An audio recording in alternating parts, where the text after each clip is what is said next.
Hi friends, welcome to daily current affairs.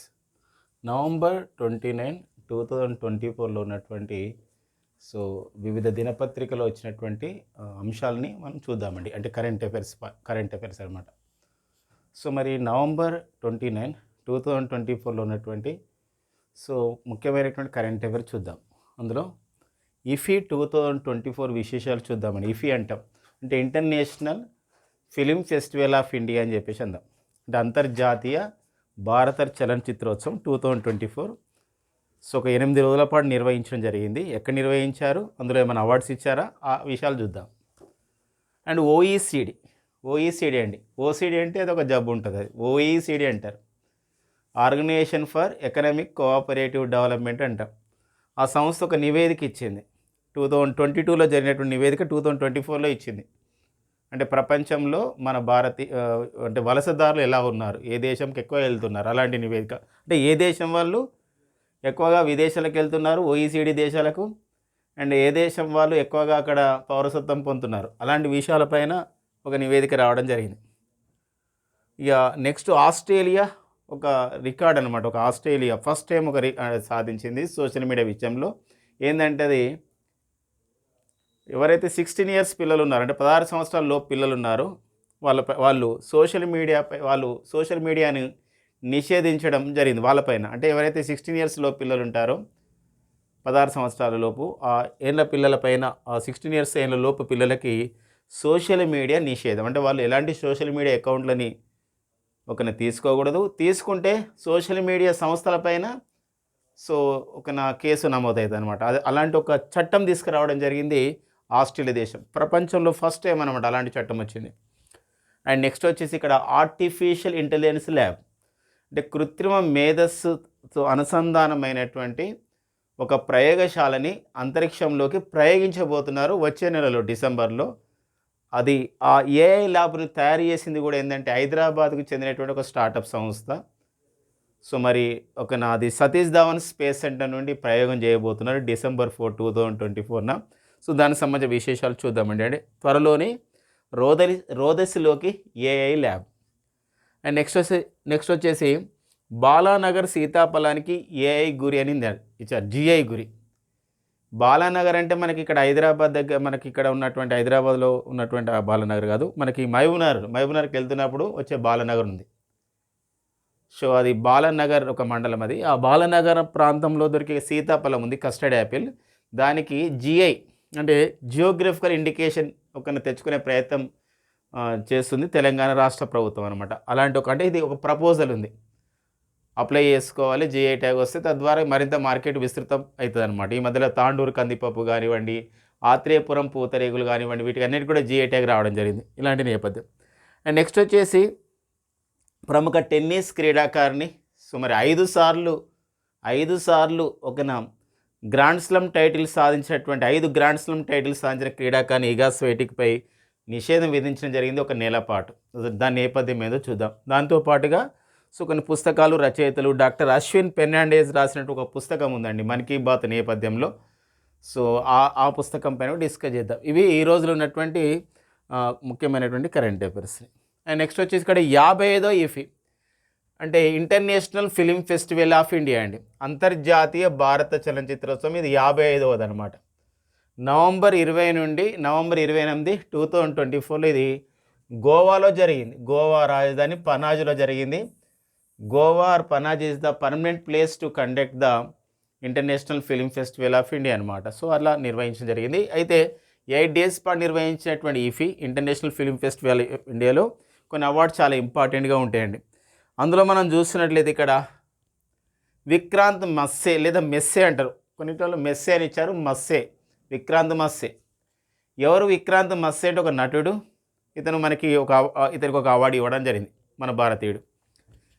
So మరి చిన్న వయసులోని award పొందడం జరిగింది అతను. సో మరి అవార్డు ఏంటంటే ఇక్కడ ఇంటర్నేషనల్ అంటే Indian film personality of the year 2024 అండి. అంటే ఇంటర్నేషనల్ ఫిలిం ఫెస్టివల్ ఆఫ్ ఇండియాలో Indian film personality of the year 2024. గతంలో ఈ అవార్డుని మన మెగాస్టార్ చిరంజీవి గారు, దాంతోపాటుగా అమితాబ్ బచ్చన్ గారు, చాలామంది ప్రముఖులకు రావడం జరిగింది. ఈ క్రమంలో విక్రాంత్ మెస్సే. ఎవరు మరి విక్రాంత్ మస్సే లేదా మెస్సే అంటే ఇటీవల చాలా పాపులర్ అయింది, ఎంతో మోటివేట్ చెందినటువంటి చిత్రం. చాలామంది యువత దాని నుండి చాలా మోటివేట్ చెందడం జరిగింది. Failures are the stepping stone to the success అనే ఒక దానికి ఒక ప్రొవర్బ్కి అది ఒక సంబంధించిన మోటివేట్ అయింది. సో మనకి అలాంటి సినిమానే 12th ఫెయిల్ అనే సినిమాలో, ఓకేనా, 12th ఫెయిల్ అనే సినిమాలో కథానాయకుడిగా సో మరి ఎంతోమందిని మెప్పించినటువంటి వారు సో యాక్టర్ అయినటువంటి విక్రాంత్ మెస్సేకి Indian film personality of the year award అనేది రావడం జరిగింది. విక్రాంత్ మెస్సేకి Indian film personality of the year award. And Philip Noyce అండి, ఫిలిప్ నోయెస్కి వచ్చినటువంటి అవార్డు ఏంటి? సో మరి ఫిలిప్ నోయెస్కి వచ్చినటువంటి అవార్డు ఏంటంటే ఇక్కడ Satyajit Ray lifetime achievement award 2024. So మరి ఫిలిప్ నోయెస్ ఎవరు అని చెప్పేసి అంటే వీరు హాలీవుడ్ డైరెక్టర్ అండి, ఇతను ఇంగ్లీష్ సినిమాల డైరెక్టర్ హాలీవుడ్. సో మరి ఇతను సత్యజిత్ రే ఎవరు అని చెప్పేసి అంటే పేరు మోసినటువంటి మన భారతీయ ఒక సినిమా దిగ్గజం డైరెక్టర్ సత్యజిత్ రే. సో వారి పేరు పైన ఇచ్చే Satyajit Ray lifetime achievement award, lifetime అంటే జీవిత కాల సాఫల్య పురస్కారం రావడం జరిగింది. లైఫ్ టైమ్ అచీవ్మెంట్ అవార్డు ఇవ్వడం జరిగింది 2024 సంవత్సరానికి ఒక అచీవ్మెంట్ అవార్డు. అండ్ నెక్స్ట్ వచ్చేసి లెవెన్ అకిన్కి ఒక అవార్డు ఇచ్చారండి. లెవెన్ అకిన్కి ఏ విషయంలో అవార్డు ఇచ్చారంటే ఇక్కడ ఐసిఎఫ్టి యునెస్కో గాంధీ మెడల్ అండి. అంటే ఐసిఎఫ్టి అనే సంస్థ అండ్ యునెస్కో వాళ్ళు సంయుక్తంగా గాంధీ యొక్క సంబంధించిన భావజాలంతో ఎవరైతే పాపులర్ అవుతారో పాపులర్ చేస్తారో అలాంటి వారికి ఐసిఎఫ్టి యునెస్కో గాంధీ మెడల్ ఈ పురస్కారానికి ఎవరికి ఇచ్చారంటే లెవెన్ అకిన్కి ఇవ్వడం జరిగింది. వీరు స్విట్జర్లాండ్ ఇతను మరి స్వీడిష్ డైరెక్టర్ అయినటువంటి లెవెన్ అకిన్కి ఇవ్వడం జరిగింది. లెవెన్ అకిన్ అదొకటి గుర్తుపెట్టుకోండి. ఇవన్నీ ఒక ఎత్తు అయితే ఈ అవార్డ్స్ అన్నీ ఇంకో ఇంపార్టెంట్ ఏంటంటే ఉత్తమ చిత్రం అంటే ఒక అంతర్జాతీయ చలనచిత్రోత్సవం జరిగినప్పుడు ఉత్తమ చిత్రం అవార్డు కూడా ఇస్తారు. మరి ఉత్తమ చిత్రం అవార్డు సో ఎవరికి ఇచ్చారు? ఉత్తమ చిత్రం అవార్డుకి ఏమని పేరంటే గోల్డెన్ పీకాక్ అని పేరండి. గోల్డెన్ పీకాక్ అంటారు, అంటే బంగారు నెమలి పురస్కారం. 2024 సంవత్సరానికి బంగారు నెమలి పురస్కారానికి ఎవరికి ఇచ్చారంటే టాక్సిక్ అనే సినిమాకి ఇచ్చారు. ఈ టాక్సిక్ అనే సినిమా ఏ సినిమా అంటే లిథువేనియా అండి. లిథువేనియా దేశానికి చెందిన సినిమా. మరి ఇద్దరు మహిళలు ఇద్దరు మోడల్స్ మహిళలు వాళ్ళకి సంబంధించినటువంటి మోడలింగ్ రంగంలో ఎలా ముందుకెళ్ళాలి అనే విషయం పైన ఉన్నటువంటి స్టోరీనే ఈ టాక్సిక్ సినిమా. సో దీనికి ఇవ్వడం జరిగింది అనమాట. ఇది గుర్తుపెట్టుకోవాల్సిన అవసరం ఉంది. ఓకే, ఇవ్వండి మనకి 55వ IFFI 2024లో మనకు అడగవచ్చు. నవంబర్ 2024లో 55వ IFFIలో సరి కానీ జత ఏంది, లేకపోతే వచ్చినటువంటి అవార్డ్స్లో జతపరచము, లేకపోతే ఇలాంటి క్వశ్చన్స్ మనకి అడగడానికి ఉంటుంది అనమాట. ఓకేనండి, నెక్స్ట్ చూద్దామండి. నెక్స్ట్ చూద్దాం OECD నివేదిక అండి. OECD నివేదిక. సో మనకి organisation for economic cooperation development అని చెప్పేసి అంటాం. OECD ఫ్రాన్స్ రాజధాని ప్యారిస్ కేంద్రంగా పనిచేస్తున్నటువంటి సంస్థ OECD. ఈ OECD ఒక నివేదిక ఇచ్చింది. ఏంటి ఆ నివేదిక యొక్క సారాంశం ఏంటంటే OECDలో సభ్య దేశాలు వచ్చేసి మొత్తం 38 సభ్య దేశాలు ఉంటాయి. మరి 38 సభ్య దేశాలలో ప్రపంచంలో ఈ 38 సభ్య దేశాలకు ఎవరు ఎక్కువగా వస్తున్నారు? ఈ 38 సభ్య దేశాలు అమెరికా ఉంటుంది, UK ఉంటుంది, జర్మనీ, జపాన్, ఆస్ట్రేలియా, కెనడా లాంటి దేశాలు ఉంటాయి. ఈ 38 దేశాలలో ఏవైతే ఉన్నాయో ఆ దేశాలకు ప్రపంచంలో వివిధ దేశాల వాళ్ళు ఎలా వస్తున్నారు అని చెప్పేసి ఒక నివేదిక. అంటే ప్రపంచ వలసదారులు అంటే ప్రపంచంలో వివిధ దేశాల వాళ్ళు OECD దేశాలకు ఎలా వస్తున్నారు. OECD దేశాలని 38 దేశాలు. ఇలా మనం చూసినట్లయితే OECD దేశాల్లో ఇక్కడ భారత్ నుండి ఎక్కువగా వెళ్తున్నారండి. ఈ OECD దేశాలు కానీ భారత్ నుండి 2022లో సుమారు ఇక్కడ చూసినట్లయితే 5,57,000 మంది అండి. 5,57,000 మంది సో ఈ దేశాలకు వెళ్ళడం జరిగింది ఓన్లీ 2022లో. భారత్ తర్వాత నెక్స్ట్ ఏ దేశం ఉన్నారంటే చైనా దేశం ఉన్నారండి. చైనా వాళ్ళు ఎక్కువ వెళ్తున్నారు ఈ దేశాలకి. చైనా తర్వాత రష్యా దేశం వాళ్ళు ఎక్కువగా వెళ్తున్నారు. రష్యా దేశం తర్వాత మనం చూస్తే రొమేనియా దేశం వాళ్ళు ఎక్కువ వెళ్తున్నారు. రొమేనియా దేశం తర్వాత నెక్స్ట్ వచ్చేసి ఇక్కడ కొలంబియా దేశం వాళ్ళు వెళ్తున్నారు. సో ఈ పాయింట్ గుర్తుపెట్టుకోవాలి. ఒక్కోసారి అడగవచ్చు OECD 2022 నివేదిక ప్రకారం OECD సభ్య దేశాలకు ఎక్కువగా ఏ దేశాలు వెళ్తున్నారు, ఏ దేశాలు మొదటి 5 స్థానాల్లో ఉన్నాయని చెప్పేసినప్పుడు ఇక్కడ మనము Bharat, China, Russia, Romania, Colombia దేశాలు మొదటి 5 స్థానాల్లో ఉన్నాయి. మరొక విషయం ఈ సందర్భంగా గమనించాలి. ఈ వలసదారులు ఎవరైతే భారత్ నుండి ఇంతమంది వెళ్తున్నారు, మరి ఓఈసీడీ దేశాల వాళ్ళు మనకి వాళ్ళ దేశాల్లో ఎక్కువ కాలం ఉంటే పౌరసత్వం కూడా ఇస్తారు, సిటిజన్షిప్. మరి ఓఈసీడీ దేశాల వాళ్ళు 2022లో ఏ దేశాల వాళ్ళకి ఎక్కువగా పౌరసత్వం ఇచ్చారంటే భారతదేశం చెందిన వాళ్ళకి ఎక్కువగా పౌరసత్వం ఇచ్చారు. సో మరి 1,35,000 మందికి పౌరసత్వం ఇచ్చారు. అలా భారతదేశం తర్వాత సిరియా దేశం వాళ్ళకి ఎక్కువగా ఈ ఓఈసీడీ వాళ్ళ దేశాల వాళ్ళు పౌరసత్వం ఇచ్చారు. తర్వాత మనం చూసినట్టయితే మొరాకో దేశం వాళ్ళకి ఎక్కువ పౌరసత్వం ఇచ్చారు. తర్వాత మెక్సికో దేశం వాళ్ళకి ఎక్కువ పౌరసత్వం ఇచ్చారు. అండ్ ఫిలిప్పైన్ దేశాల వాళ్ళకి ఎక్కువ పౌరసత్వం అనేది ఇవ్వడం జరిగిందనమాట. అంటే అడిగే అవకాశం ఏంటంటే ఇక్కడ ఓఈసీడీ దేశాల్లో ఓకేనా, ఎక్కువగా ఓఈసీడీ దేశాలకు ఎక్కువగా వెళ్ళే వారి జాబితాలో ఏ దేశాలు ఓకేనా మొదటి 5 స్థానాలు ఉన్నాయంటే Bharat, China, Russia, Romania, Colombia దేశం. అలా కాకుండా ఓఈసీడీ దేశాల వాళ్ళు 38 దేశాల వాళ్ళు ఏ దేశాలకు ఎక్కువగా తమ దేశ పౌరసత్వాన్ని ఇస్తున్నారంటే Bharat, Syria, Morocco, Mexico, Philippine దేశాలు. అంటే భారతదేశానికి చెందిన వాళ్ళకి ఎంతమందికి ఇచ్చారు ఈ యొక్క పౌరసత్వం అని చెప్పేసి ఇక్కడ అంటే సుమారుగా సో 1,90,000 మందికి అట్లా ఇవ్వడం జరిగిందనమాట. ఈ పాయింట్ గుర్తుపెట్టుకోండి. సో ఈ నివేదికల విషయంలో అంటే ఇండెక్సెస్ ఇలాంటి విషయాల్లో మనకు అడిగేదగ్గ క్వశ్చన్ అండి. ఇక నెక్స్ట్ వచ్చేసి ఆస్ట్రేలియా దేశం ఒక ఘనత అంటే ఒక రికార్డ్ అనమాట. ఏంటి ఆ రికార్డ్ అంటే సో ఇక్కడ ఇప్పుడు ప్రజెంట్ అయితే ఇక్కడ కూడా ఏ ఇంట్లో కూడా ఇది ఒక సమస్యగా ఉంది. దాదాపుగా మన తెలుగు రాష్ట్రాలే కాదు, దాదాపుగా ప్రపంచం అంతా కూడా పిల్లలకి ఎక్కువగా ఫోన్ అనేది అలవాటు అవుతున్న నేపథ్యం ఉంది. సో పిల్లలే కాదు పెద్దలు కూడా అడిక్షన్ పొందడం జరుగుతుంది, అడిక్ట్ కూడా కావడం జరిగింది ఈ సోషల్ మీడియాకి. ఇలాంటి క్రమంలో సో మరి ఒక 16 సంవత్సరాల లోపు పిల్లలకి సోషల్ మీడియాపై నిషేధం విధించారంటే 16 సంవత్సరాల లోపు అంటే 16 ఇయర్స్ లోపు ఎవరైతే పిల్లలు ఉన్నారో, స్టూడెంట్స్ ఉన్నారో లేదా చిల్డ్రన్స్ ఉన్నారో వాళ్ళందరూ కూడా సోషల్ మీడియా అకౌంట్స్ వాడొద్దు. మరి సోషల్ మీడియా అకౌంట్ వాడొద్దు అంటే ఏంటి అంటే ఒకవేళ సోషల్ మీడియా అకౌంట్స్ వాడుతున్నారు అంటే సోషల్ మీడియా అంటే ఇప్పుడు మనకి యూట్యూబ్ కానీ, వాట్సాప్, ఓకేనా, ఫేస్బుక్, ఇవన్నీ మెటా, ఇవన్నీ కూడా మనకు సోషల్ మీడియా కిందకే వస్తాయి. మరి ఎలా తెలుస్తుందంటే ఆ సోషల్ మీడియా సంస్థలు వాళ్ళ సోషల్ మీడియా అకౌంట్లు తీస్తున్నప్పుడు పుట్టిన తేదీని ధృవీకరణగా తీసుకుంటారు కాబట్టి అలా దాన్ని బట్టి మనకి ఈ బాధ్యతను ఎవరికి అప్పచెప్పడం జరిగిందంటే సోషల్ మీడియా సంస్థలకి. ఎవరైతే సోషల్ మీడియా సంస్థలు 16 సంవత్సరాల్లో పిల్లలకి సోషల్ మీడియా అకౌంట్ జారీ చేశారనుకోండి, వారిపైన ఒక 33 మిలియన్ల US$ ఫైన్గా విధిస్తాము, పెనాల్టీగా విధిస్తాము, జరిమానా విధిస్తామని చెప్పేసి ఇక్కడ మనకు ఆస్ట్రేలియా దేశ పార్లమెంటు ప్రకటించడం జరిగిందనమాట, ఆమోదించడం జరిగింది. ఒక తీర్మానాన్ని, ఒక చట్టాన్ని ఆమోదించింది. ఇలా అడగవచ్చు, 16 సంవత్సరాల ఏళ్ళ లోపు పిల్లలు సోషల్ మీడియాని వాడకూడదని నిషేధం విధించినటువంటి ప్రపంచంలో తొలి దేశం ఏది అంటే ఆస్ట్రేలియా దేశ ప్రధానమంత్రి వచ్చేసి ఇక్కడ ఆంథోనీ ఆల్బనీస్ అండి. ఆస్ట్రేలియా దేశ ప్రధాని ఎవరండి ఇక్కడ ఆంథోనీ ఆల్బనీస్ అనేవారు. సో ఈ యొక్క సంబంధించినటువంటి దాన్ని ప్రకటించడం జరిగింది, తీర్మానం కూడా ఆమోద ముద్ర వేయడం జరిగింది. ఇలా ప్రపంచంలో మొదటిసారి ఫస్ట్ సారి అని చెప్పేసి అన్నప్పుడు మనకు ఎగ్జామినేషన్లో మనకు వస్తూ ఉంటాయి.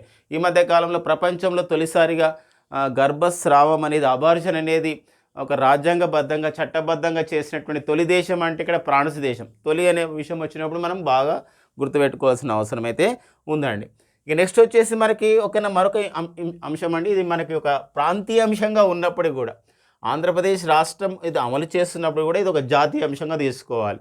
ఏంటంటే ఇక్కడ డ్రగ్స్ మహమ్మారి, ఈ యొక్క డ్రగ్స్ అంటే ఇక్కడ మాదక ద్రవ్యాలు కానివ్వండి, గంజాయి కానివ్వండి, సో ఈ కట్టడి చేయాలంటే ఒక ప్రత్యేకమైన టాస్క్ ఫోర్స్ ఏర్పాటు చేయడం జరిగిందండి. ఇక్కడ బాగా గుర్తుపెట్టుకోండి, గంజాయి అండ్ నెక్స్ట్ వచ్చేసి ఇక్కడ డ్రగ్స్ కట్టడికి, డ్రగ్స్ని ఆ విధంగా తగ్గించే ఉద్దేశంతో కట్టడికి సో ఆంధ్రప్రదేశ్ రాష్ట్ర ప్రభుత్వం ఏర్పాటు చేసినప్పుడు ఒక స్పెషల్ టాస్క్ ఫోర్స్ అండి, ఒక ప్రత్యేక టాస్క్ ఫోర్స్ ఏది అని చెప్పేసి ఒక ప్రత్యేక టాస్క్ ఫోర్స్ వచ్చేసి ఏంటంటే ఇక్కడ ఈగల్ అనేది ఒక ప్రత్యేక టాస్క్ ఫోర్స్. సో మరి దీనికి ఈగల్కి అధిపతిగా, ఈ ఈగల్ అనే డిపార్ట్మెంట్కి విభాగ అధిపతిగా ఎవరిని నియమించడం జరిగింది అంటే ఇక్కడ సో మనకి సీనియర్ ఐపీఎస్ అధికారి అయినటువంటి సో ఆకే రవికృష్ణ అండి. ఎవరండి? ఆకే రవికృష్ణ గారు. సో ఆకే రవికృష్ణ గారు వీరు సో ఈ యొక్క సంబంధించినటువంటి డైరెక్టర్ జనరల్గా నియమితులు కావడం జరిగింది. ఈ విభాగాధిపతిగా వీరు నియమితులు కావడం జరిగింది ఈగల్. సో మరి ఈగల్కి ఎవరైతే గంజాయి తీసుకుంటున్నారో లేదా గంజాయి పండిస్తున్నారు లేదా డ్రగ్స్ తీసుకుంటున్నారో అట్లా ట్రాన్స్పోర్ట్ చేస్తున్నారు ఇలాంటి విషయాలు తెలిసినప్పుడు ఒక హెల్ప్ లైన్ నెంబర్ కూడా ఆంధ్రప్రదేశ్ రాష్ట్ర ప్రభుత్వం సో ఏర్పాటు చేయడం జరిగింది. హెల్ప్ లైన్ నెంబర్ ఫిర్యాదుల గురించి అది 1972 అండి, 1972 అని చెప్పేసి ఒక హెల్ప్ లైన్ నెంబర్ని ఏర్పాటు చేయడం జరిగిందనమాట. సో మరి 1972 హెల్ప్ లైన్ నెంబర్. సో మరి హెల్ప్ లైన్ నెంబర్ పైన కూడా అడిగే అవకాశం ఉంటుందన్నమాట. సో అంతేకాకుండా మరొక విషయం మనం చూసినట్లయితే ఈగల్ అంటే మరి దాని యొక్క అబ్రివేషన్ కూడా ఇవ్వడం జరిగింది. ఈగల్ అంటే ఏంటి అంటే ఇక్కడ ఈ అంటే ఎలైట్ అండి, ఎలైట్ అండ్ ఏ అంటే ఇక్కడ యాంటీ అంటే వద్దు అని చెప్పడం. ఏంటి వద్దు? యాంటీ నార్కోటిక్స్ అండ్ నార్కోటిక్స్ అంటే ఈ సంబంధించిన మాదక ద్రవ్యాలు నార్కోటిక్స్ అండ్ జీ అంటే ఇక్కడ ఏంటంటే గ్రూప్ అండి, narcotics group. So group for law enforcement అండి. ఇది మనకి ఈగల్ యొక్క అబ్రివేషన్. ఒక్కోసారి అట్లా అబ్రివేషన్ పైన కూడా అడిగే అవకాశం అనేది ఉంటుంది. ఇక్కడ భారతదేశంలో క్రింది ఏ రాష్ట్రం గంజాయి డ్రగ్స్ కట్టడికి ప్రత్యేక టాస్క్ ఫోర్స్ని ఏర్పాటు చేయడం జరిగిందంటే ఆంధ్రప్రదేశ్ రాష్ట్రం. హెల్ప్ లైన్ నెంబర్ ఏంది, దాని విభాగ అధిపతి ఎవరు, ఇలాంటి విషయాలపైన మనకు అడిగే అవకాశం ఉంటుందండి.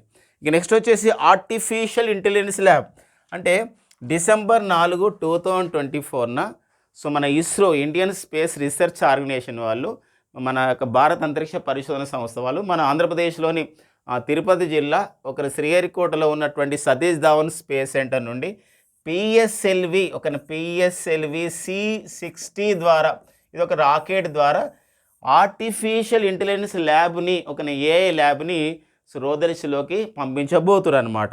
సో అదొక ఇంపార్టెంట్ అండి. మరి ఈ ఆర్టిఫిషియల్ ఇంటెలిజెన్స్ ల్యాబ్ని ఎవరు అభివృద్ధి చేయడం జరిగింది? ఆర్టిఫిషియల్ ఇంటెలిజెన్స్ ల్యాబ్ని అంటే హైదరాబాద్కు చెందినటువంటి, హైదరాబాద్లో ఉన్నటువంటి ఒక స్టార్టప్ అండి, ఒక అంతరిక్ష సంస్థ, ఒక అంకుర పరిశ్రమ. దాని పేరు వచ్చేసి ఇక్కడ ఎంఓఐటిడి అండి. ఎంఓఐటిడి అంటారు. ఎంఓఐటిడి అంటే ఇక్కడ my orbiter infrastructure technology demonstrator అండి. చూడండి ఇక్కడ చూడండి, ఎం అంటే ఇక్కడ మై, ఓ అంటే ఆర్బిటర్, మై ఆర్బిటర్ ఇన్ఫ్రాస్ట్రక్చర్ అంటే సంబంధించినటువంటి సదుపాయాలు ఇన్ఫ్రాస్ట్రక్చర్. టీ అంటే టెక్నాలజీ అండ్ డి అంటే అర్థమైందండి ఇక్కడ డెమాన్స్ట్రేటర్ అనే పేరుతో ఉన్నటువంటి ఈ యొక్క ఆర్టిఫిషియల్ ఇంటెలిజెన్స్ ల్యాబ్ని దీని రోదర్శిలోకి December 4 2024 Satish Dhawan space centre నుండి ప్రయోగించబోతున్నారు. ఈ యొక్క పిఎస్ఎల్వి C60 ద్వారా దీంతో పాటుగా యూరోపియన్ స్పేస్ ఏజెన్సీకి చెందినటువంటి ప్రోబా 3 మిషన్ అని చెప్పేసి మరొక సంబంధించినటువంటి శాటిలైట్ని కూడా ప్రయోగించబోతున్నారు ఈ యొక్క యూరోపియన్ స్పేస్ ఏజెన్సీతో పాటుగా. ఇది మనకి December 4, 2024 ఆ ప్రయోగం సఫలీకృతమైన తర్వాత మరింతగా దీనిపైన డిస్కస్ చేసుకునే ప్రయత్నం చేద్దామండి. సో ఇస్రో చేపట్టిన ఏ ప్రయోగమైనా కూడా మస్తు సక్సెస్ఫుల్ నడుస్తున్న నేపథ్యం మనకు ఉంది. సో మరొక విషయం ఉంది, ఇలాంటివన్నీ కూడా అంటే ఇస్రో చేపడుతున్నప్పుడు కూడా ఇలాంటి ప్రయోగాలన్నీ కూడా దీనంతా కూడా నిర్వహణ చేసుకునే బాధ్యత ఒకటి ఉంటుందండి. ఇన్స్పేస్ అనే సంస్థ, మన భారతదేశం చెందిన సంస్థ ఇన్స్పేస్ ప్రైవేటు సంస్థలని అంటే ప్రైవేట్ అండ్ ప్రభుత్వాన్ని రెండింటి కూడా భాగస్వామ్యం చేయాలంటే ప్రైవేట్ సంస్థలని ప్రభుత్వ సంస్థలను భాగస్వామ్యం చేస్తూ ముందుకు తీసుకెళ్లే సంస్థ ఈ అంతరిక్ష రంగంలో ఇన్స్పేస్ అనే సంస్థ. మరి అహ్మదాబాద్ కేంద్రం అండ్ భోపాల్ కేంద్రంగా పనిచేస్తున్న సంస్థ ఇందులో భాగస్వామ్యం. ఇన్స్పేస్ అంటే అర్థం ఏంటంటే Indian national space promotion authorisation centre అండి. సో ఈ పాయింట్ మనం గుర్తుపెట్టుకోవాలండి. ఏఐ అంటే ఆర్టిఫిషియల్ ఇంటెలిజెన్స్ ల్యాబ్ని చేయబోతున్నారనమాట. నెక్స్ట్ వచ్చేసి మనకి జిఐ ట్యాగ్ అండి. సో ఒక్కోసారి జిఐ ట్యాగ్స్ రావడమే కాదు, జిఐ ట్యాగ్ ప్రపోజల్ ఉన్నా కూడా మనకు అడుగుతున్న నేపథ్యం ఉంటుంది. జియోగ్రఫికల్ ఇండికేషన్ ట్యాగ్ WTO అంటే వరల్డ్ ట్రేడ్ ఆర్గనైజేషన్స్ సూచన మేరకి సో మనకి జియోగ్రఫికల్ ఇండికేషన్ రిజిస్ట్రీ వాళ్ళు చెన్నై కేంద్రంగా ఉన్నటువంటి సంస్థ ministry of the commerce and industry అంటే కేంద్ర పరిశ్రమలు వాణిజ్య శాఖ పరిధిలో పనిచేస్తున్నటువంటి సంస్థ జిఐ ట్యాగ్స్ని ఇస్తూ ఉంటుంది. ఈ క్రమంలోనే ఈ మధ్యకాలంలోనే ఆంధ్రప్రదేశ్లో నర్సాపురం లేస్లకి ఈ మధ్యలోనే, దానికన్నా ముందు ఆత్రేయపురం పూతరేకులకు ఇవ్వడం జరిగింది.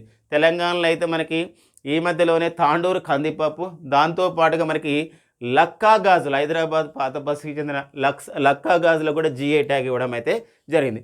ఇలాంటి క్రమంలో మరి మహబూబ్నగర్ జిల్లా బాలనగరం మండలంలో దొరికేది సీతాఫలం, కస్టర్డ్ యాపిల్ అనేది చాలా గొప్ప టేస్ట్గా ఉండి మంచి న్యూట్రియంట్స్ ఉంటున్నాయి అన్నమాట. ఈ క్రమంలోనే మన భారత ప్రభుత్వం అండ్ తెలంగాణ రాష్ట్ర ప్రభుత్వం కూడా సంయుక్తంగా ఈ ప్రయత్నం చేస్తూ ఉన్నారు. సో ఈ సీతాఫలానికి తెలంగాణలోని బాలనగర్ సీతాఫలానికి జిఐ ట్యాగ్ వచ్చే విధంగా కృషి చేద్దామని చెప్పేసి నాబార్డ్ సహాయం కూడా తీసుకుంటారు అనమాట ప్రమోషన్ చేయడానికి. నాబార్డ్ అనగా మనకి ముంబై కేంద్రంగా పనిచేస్తున్న సంస్థ నేషనల్ బ్యాంక్ ఫర్ అగ్రికల్చర్, ఒక నేషనల్ బ్యాంక్ ఫర్ అగ్రికల్చర్ ఒక రూరల్ డెవలప్మెంట్ అని చెప్పేసి అనే సంస్థ 1982లో ఏర్పాటు చేయబడేటువంటి సంస్థ సహాయంతో ఈ పని చేస్తున్నారు అనమాట. సో మహబూబ్ నగర్, తర్వాత రంగారెడ్డి, వికారాబాద్ ఈ జిల్లాలో కూడా చాలా ఫేమస్ అండి మాలానగర్ సీతాఫలం అనేది. ఓకేనా, ఈ పాయింట్స్ మనం చూసుకోవాల్సిన అవసరం ఉంది. ఇక నెక్స్ట్ వచ్చేసి వార్తల్లో ఉన్నటువంటి మరో ఒక అంటే persons in the news and sports person ఇగా స్వైటింగ్. మరి ఇగా స్వైటింగ్ పోలాండ్ దేశానికి చెందినటువంటి ఒక టెన్నిస్ క్రీడాకారిణి, టెన్నిస్ ప్లేయర్. ఒక్కోసారి అడగవచ్చు ఈ క్రింది వాళ్ళు టెన్నిస్ ప్లేయర్ ఎవరు, లేకపోతే ఇటీవల వార్తల్లో ఉన్నారు టెన్నిస్ ప్లేయరు, ఇట్లా అడిగే అవకాశం ఉంది. ఇగా స్వైటింగ్ వార్తలు ఉన్నారు, వారు ఏ ప్లేయరు, ఇట్లా టెన్నిస్ ప్లేయర్. ఈమె ప్రత్యేకత ఏంటంటే 5 సార్లు ఒక గ్రాండ్ స్లామ్ టైటిల్ సాధించింది. ఒక సంవత్సరంలో జరిగే ఒక Australia open, French open, Wimbledon open and US open, ఈ యొక్క టెన్నిస్ టోర్నమెంట్ని మన గ్రాండ్ స్లామ్ టోర్నమెంట్ అని చెప్పేసి అంటాం. మరి ఇగా స్వైటిక్ ఎందుకు న్యూస్లో ఉంది అంటే 5 సార్లు గ్రాండ్ స్లామ్ టైటిల్ సాధించిందండి ఇగా స్వైటిక్. 5 సార్లు, 5 టైమ్స్ అనమాట.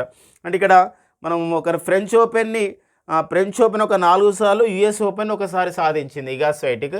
అయితే ఇటీవల కాలంలో ఆమె ఒక డోపింగ్లో పట్టుబడింది అనమాట. టీఎంజీ అనే ఒక నిషేధిత ఉత్ప్రేరకం, టీఎంజీ అనే ఒక నిషేధిత ఉత్ప్రేరకం అనేది ఆమె సంబంధించినటువంటి టెస్ట్లో దొరికింది. సో ఆమె పైన ఒక నెల పాటు, ఒక 1 మంత్ పాటు సో మరి అంతర్జాతీయ టెన్నిస్ సమాఖ్య వాళ్ళు నెలపాటు నిషేధం విధించడం అయితే జరిగింది.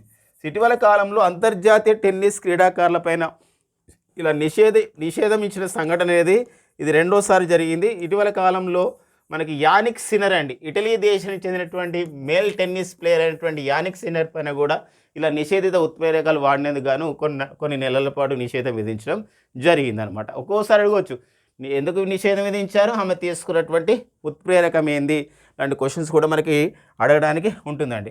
ఇక నెక్స్ట్ వచ్చేసి Mann key Baat programme. So October 3 2014లో ప్రారంభించబడ్డ కార్యక్రమము మన్ కీ బాత్. భారత ప్రధాని నరేంద్ర మోడీ గారు దేశ సమస్యలపైన, పరిష్కార మార్గాలపైన, సాధించిన విజయాలపైన సో ప్రసంగించే కార్యక్రమమే మన్ కీ బాత్. మనకి All India Radio, Akashvani and దూరదర్శన్లో ప్రసారం అవుతుంది నెలలో చివరి ఆదివారం రోజున. మరి ఆ మన్ కీ బాత్ కార్యక్రమం అనేది ఎంతో విజయవంతంగా కొనసాగుతుంది. రీసెంట్గా అయితే మనకి 116వ మన్ కీ బాత్ కార్యక్రమం ఈ నెలలోనే మనం జరగడం జరిగింది. ఇలాంటి క్రమంలో మన్ కీ బాత్ సాధించిన విజయాలపైన, మన్ కీ బాత్లో ఉన్నటువంటి అంశాలపైన సో ఒక బుక్ రావడం జరిగిందండి సంబంధించి. ఆ బుక్ పేరు వచ్చేసి ఇక్కడ ఏంటంటే అది మోడియా లాగ్ అండి, Modiaalog. So Modiaalog conversation for a Viksit Bharat. So Modiaalog ఇది బుక్ పేరండి. దీని కింద మనకి ట్యాగ్లైన్గా ఏముంటుందంటే కాన్వర్జేషన్ అంటే సంభాషణ. దేని గురించి సంభాషణ అంటే conversation for a Viksit Bharat అనమాట. వికసిత్ భారత్ అంటే 2047 సంవత్సరం నాటికి భారతదేశ స్వాతంత్రంకి 100 సంవత్సరాలు ఎత్తున్న సందర్భంగా ఒక వికసిత్ భారత్ లక్ష్యాన్ని మనం పెట్టుకున్నాం. కాబట్టి ఆ క్రమంలో Modilogue conversation for a Viksit Bharat అనే ఒక పుస్తకాన్ని రాయడం జరిగింది. ఎవరు అంటే వీరు మరి డాక్టర్ అశ్విని పెర్నాండేజ్ అనేవారు ఈ యొక్క పుస్తకం రాయడం జరిగింది. పుస్తకాలు రచయితలు ఈ సంబంధించిన విశేషాలు చూసుకోవాలండి. సో మరి ఇవ్వండి ఈరోజు ఉన్నటువంటి కరెంట్ అఫైర్స్. ఏమైనా 1-2 కరెంట్ అఫైర్స్ మిగిలిపోయినా నెక్స్ట్ సెషన్లో వాటిపైన మనం డిస్కస్ చేద్దామండి. Thank you friends and all the best.